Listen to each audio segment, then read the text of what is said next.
The hip is probably my favorite thing to treat, and I also know it very well. I've had multiple surgeries, including a hip replacement. So there are a lot of factors that go into the hip. The main thing is that there are so many muscles that become tendons right at the hip joint, and we got to make sure that we blast all of those muscles.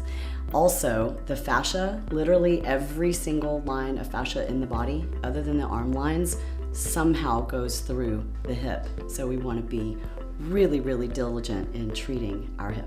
I like to blast my hamstrings lying down on my back. So you'll want to roll up some towels or grab a pillow to support your neck for this.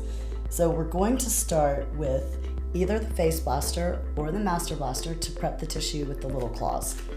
So easy, you guys, just to pull up and go.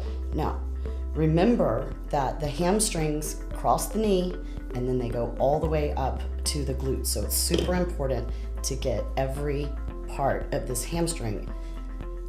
The hamstrings are wide, so you got to go all the way across the leg and then a little bit across the knee, okay? So you can angle your leg to get more towards the inner hamstring, the membranosus tendinosus. Run it back across the biceps femoris, and then move on over towards that IT band, and then the all-important glute hammy tie-in.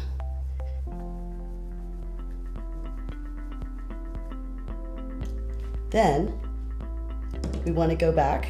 Once you feel some nice heat and some redness from the prep, we're going to go back and use the original blaster, and we're just going to repeat the same process. This time, you guys, give it a little bit more vigor, and I want you to reserve the temptation to go like this and dig. That's not what we're doing. I like to lock my arms and make sure that I scapular depress so that I'm not up in my neck.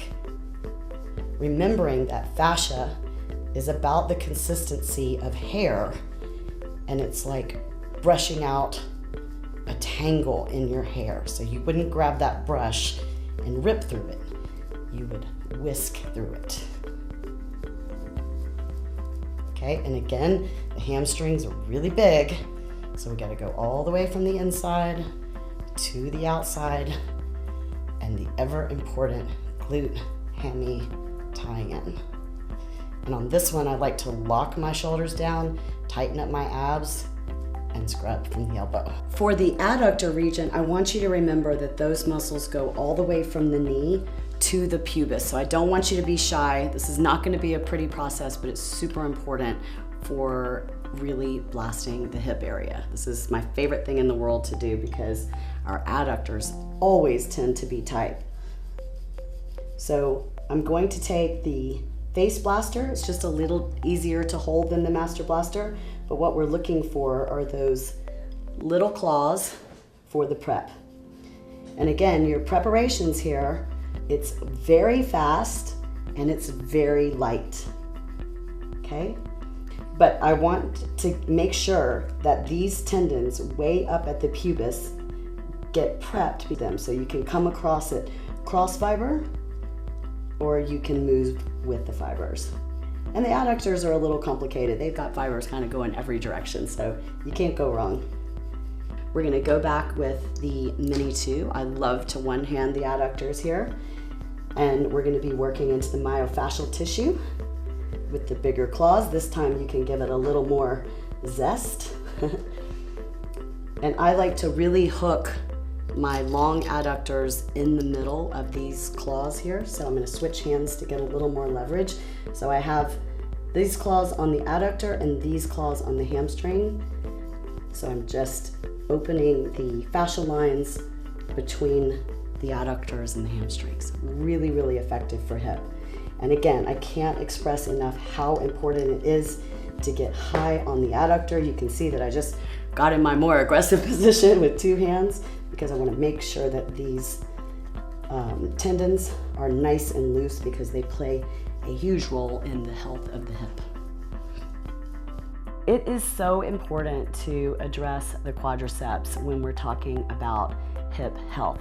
There are two very important lines of fascia that run through the quadriceps, and then our quadriceps become our primary hip flexors. So even though they go from the knee to the hip, if you want a good hip, you got to do the whole thing. So what we're going to do is just go ahead and take your master blaster or your face blaster for prep. Extra emphasis, you guys, in terms of the hip on these high quad tendons. Totally okay to go cross fiber, and don't worry about lymph nodes, your surface to those. Okay, so I got good and red there, and then we want to go ahead and work all the way down the quadriceps. Remember, you guys, the quads are a very big group of 4 muscles that go all the way to the knee. Actually, they go through the knee, they become the patella tendon. And then you have your anterior surface line of fascia, your deep anterior line of fascia, as well as your spiral line, all running through here. So we are doing a lot of structural fascial line work just by blasting the quads. So go until you start to turn red or till you feel that heat. We're gonna go back and use the original fascia blaster. We want to get a little deeper into the tissue as long as our tissue allows for it. And we're just gonna simply do the fascia blasting technique. I'm still light and I'm still fast, but I have been blasting for a long time, so the claws go right in. So only go to the depth that your body allows. And again, tons of attention, you guys, blasting all around these hip flexors. You can even take the claws and kind of scoop away to really get those tendons.